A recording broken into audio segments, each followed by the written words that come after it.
샬롬, 류 선생의 구속사 천국열차, 유도순 목사님의 신구약 성경 파노라마를 낭독하는 시간입니다.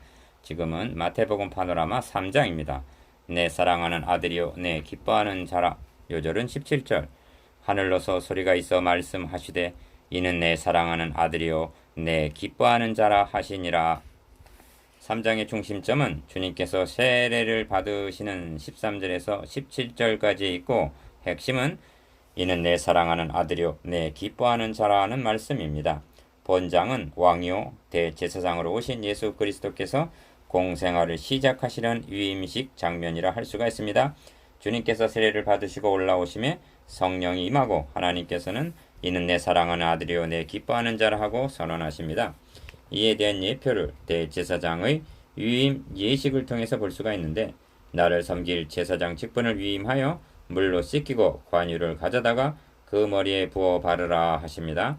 출애굽기 29장 1절에서 7절.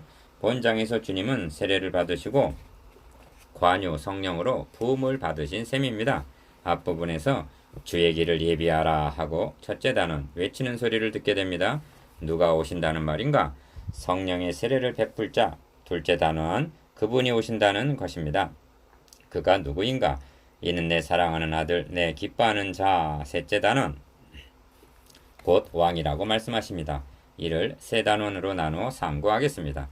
첫째 단원 1절에서 6절 회개의 세례로 길을 예비하는 자. 둘째 단원 7절에서 12절 성령의 세례를 베푸실 자. 셋째 단원 13절에서 17절 아버지 하나님의 인치신 자. 첫째 단원 1절에서 6절 회개의 세례로 길을 예비하는 자. 그때 세례 요한이 이르러 유대 광야에서 전파하여 가로되 회개하라 천국이 가까웠느니라 하였으니 1절에서 2절 1. 그때 하고 세례 요한이 등장합니다. 2장에서 3장으로 넘어오는 사이에 30년이란 세월을 뛰어넘고 있습니다.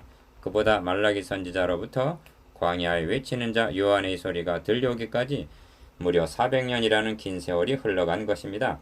그때란 어느 때인가? 바울은 이를 설명하기를 때가 찬 경륜을 위하여 예정하신 것이라고 말씀합니다. 에베소서 1장 9절. 때가 참에 하나님이 그 아들을 보내사 여자에게 나게 하시고 합니다. 갈라디아서 4장 4절. 하나님이 하시는 때란 임기응변이란 없습니다. 예정하신 때가 찬 경륜 중에 이루어 나가시는 것입니다. 때가 참에 사랑하는 아들을 보내주셨고 때가 찬 경륜 가운데 길 예비자를 6달 먼저 보내신 것입니다. 2. 저는 선지자 이사야로 말씀하신 자라 합니다. 3절 상반절. 그러니까 길 예비자를 보내심도 선지자로 말씀하신 바의 성취라는 것입니다. 그런데 이것이 단순한 성취가 아니라 그 이상의 의미가 있음을 깨달아야만 합니다. 이사야서는 1장에서 39장까지는 주로 죄를 책망하며 심판을 경고하는 내용입니다. 그러니까 이는 율법 시대를 상징한다 하겠습니다. 그런 후에 40장부터는 너희 하나님이 가라사대 너희는 위로하라 내 백성을 위로하라 그 복역의 때가 끝났고 그 죄악의 사함을 입었느니라 하고 이사야 40장 1절에서 2절 주로 복음 시대가 전개되고 있는 것입니다. 그런 문맥에서 첫 말씀이 외치는 자의 소리여 가로되 너희는 광야에서 여호와 길을 예비하라 하고 이사야 40장 3절 길 예비자가 등장하고 있는 것입니다. 바로 복음의 순서와 일치하고 있는 것입니다. 얼마나 탐복할 만한 오묘한 경륜입니까? 3. 그렇다면 광야에 외치는 자의 임무가 무엇인가? 하나님의 아들이 오신다, 왕이 오신다, 맞을 준비를 하여라 하고 길을 예비하는 일입니다. 세상 임금이 행차를 할 때도 길 예비자들이 앞서가서 장애물들을 제거하고 길을 평탄케 했습니다. 그런데 하나님 앞에서의 장애물은 죄악인 것입니다. 그러므로 맞을 준비란 회개입니다. 2절 상반절. 이것이 주의 길을 예비하는 것이요 그의 첩경을 평탄케 하는 것입니다. 3절 하반절. 4. 이때 예루살렘과 온 유대와 요단강 사방에서 다 그에게 나와 자기들의 죄를 자복하고 요단강에서 그에게 세례를 받더니 합니다. 5절에서 6절. 요한이 베푼 세례는 나는 너희로 회개케 하기 위하여 물로 세례를 주거니와 한 물세례입니다. 11절 상반절. 물세례가 죄를 사하고 구원을 얻을 수 있단 말인가? 아닙니다. 이는 성령 세례로 인도하는 길 예비적인 의미가 있었던 것입니다. 세례를 받은 자들은 예루살렘과 온 유대와 요단강 사방에서 온 유대인들이었습니다. 유대인들이 세례를 받았다는 데는 중요한 의미가 있습니다. 왜냐하면 유대인들은 할례가 구원의 보증인 양 여기고 있는 자들이기 때문입니다.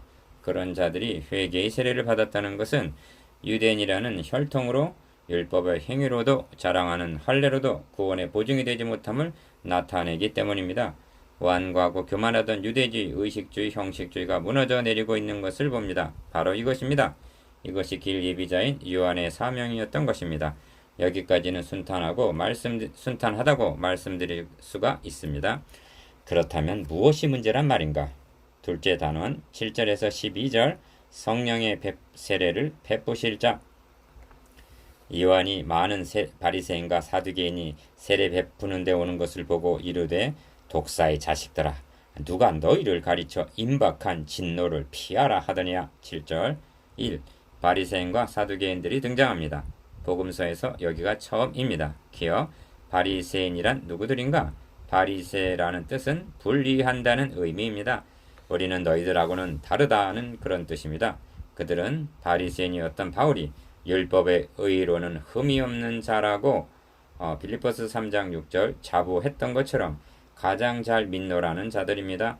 그러나 그들의 신앙이란 주님께서 폭로하신 대로 회칠한 무덤과 같은 23장 27절 외식적이고 형식주의적인 종교인들이었습니다. 니은 사두개인들이란 누구들인가?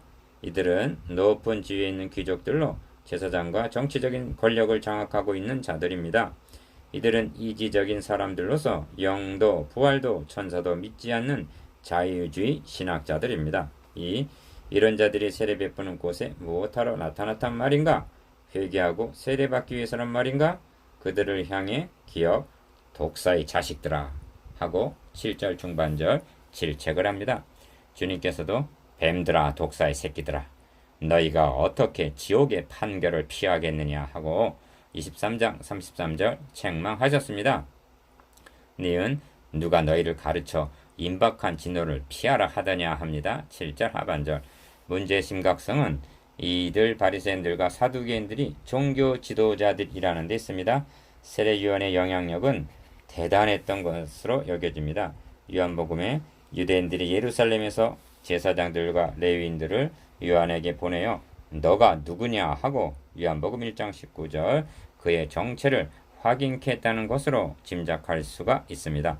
이러보아 많은 바리새인들과 사두개인들이 왔다는 것은 좋은 뜻에서가 아니라 요한을 여주의 인물로 여기고 그의 영향력을 경계했기 때문으로 여겨집니다.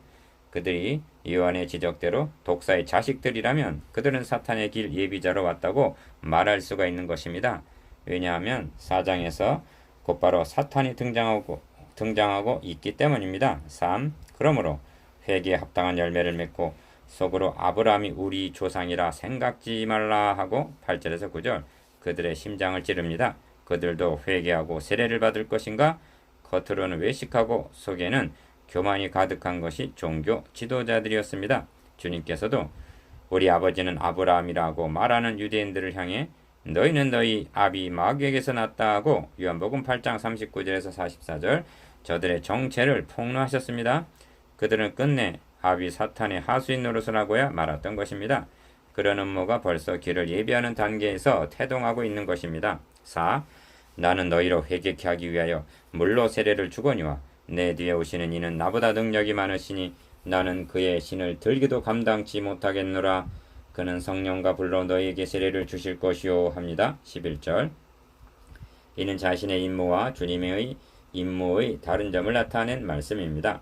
그렇다면 그리스도께서 성령 세례를 베푸심이 어떻게 가능해지는가에 명백하야만 합니다. 5.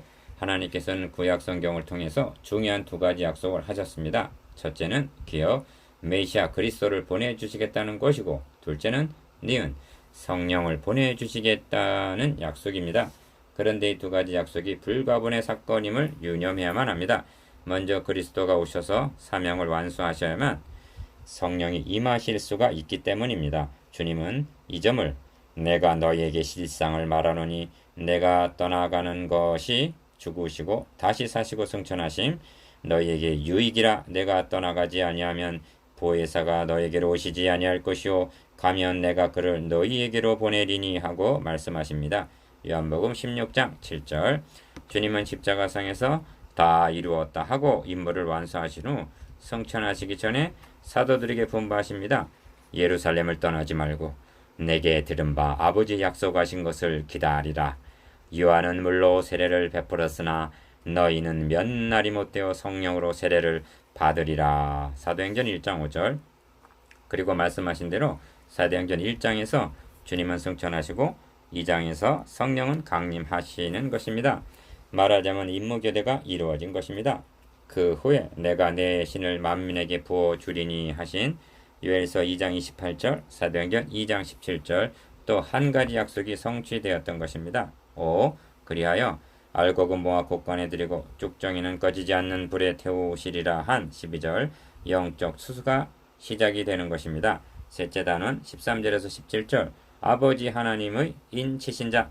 이때 예수께서 갈릴리로서 유대강에 이르러 요한에게 세례를 받으려 한데 13절 1. 본 단어는 주님께서 세례를 받으시는 내용입니다. 세례란 죄인이기에 받는 것입니다. 그런데 주님께서 어찌하여 세례를 받으셔야 하는가? 이제 허락하라. 우리가 이와 같이 하여 모든 의를 이루는 것이 합당하니라. 15절. 이것이 이 질문에 대한 정답입니다. 의를 이룬다는 것은 하나님의 뜻을 받드는 것입니다. 주님은 하나님의 의를 이루시기 위해서 세례만이 아니라 하나님과 동등됨을 취할 것으로 여기지 아니하시고 오히려 자기를 비워 종의 형체를 가져 사람들과 같이 되었고 사람의 모양으로 나타나셨음에 자기를 낮추시고 죽기까지 복종하신 것입니다. 빌립보서 2장 6절에서 8절. 그 의미 몇 가지를 생각해 보겠습니다. 이 첫째는 우리와의 동일화를 위해서입니다. 주님께서 이 땅에 오신 것은 섬김을 받으시기 위해서 오신 것이 아닙니다. 우리의 대표자가 되시어 우리의 죄를 대속하시기 위해서 오신 것입니다. 이를 위해서 주님은 율법 아래 나셨고 세례만이 아니라 할례의 수종자도 되신 것입니다. 로마서 15장 8절. 주님은 우리 죄인들의 대표자 신분으로 세례를 받으신 것입니다. 그러므로 저가 범사의 형제들과 같이 되심이 마땅하도다.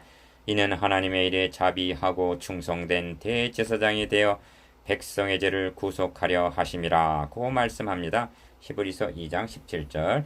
이렇게 하심으로 하나님의 모든 의를 이루셨던 것입니다. 3. 둘째는 주님이 받으신 물 세례는 나는 받을 세례가 있으니 그 이루기까지 나의 답답함이 어떠하겠느냐 하신 누가복음 12장 50절.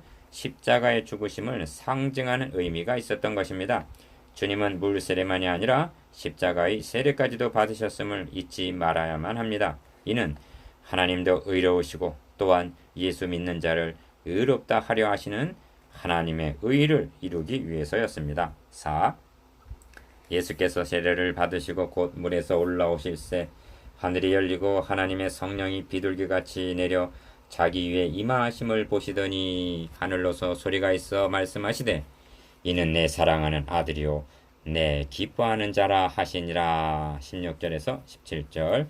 먼저 이 말씀 안에는 누구누구가 계시되어 있는가를 주목하시기를 바랍니다.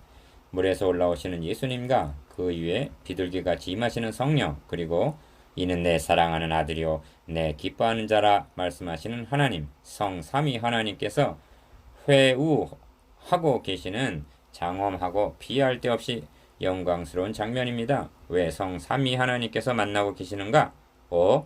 이는 예수께서 메시아의 공생애를 시작하시기 위한 일종의 위임식이라고 말씀드릴 수가 있습니다.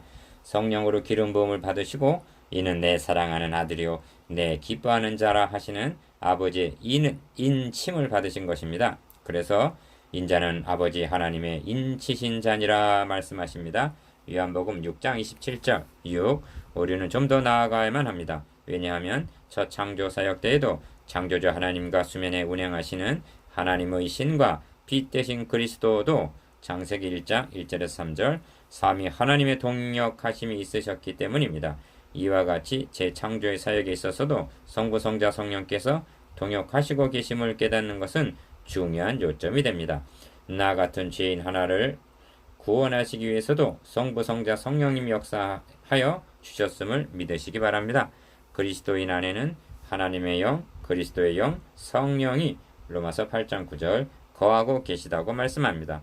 이를 아는 자라면 6날개를 가진 스랍들처럼 그 둘로는 얼굴을 가리고 그 둘로는 발을 가리고 그 둘로는 날면서 춤추면서 거룩하다 거룩하다 거룩하다 만군의 여호와여 그 영광이 온 땅에 충만하도다 하고 이사야 6장 2절에서 3절 성부 성자 성령께 찬양할 것 밖에는 없습니다.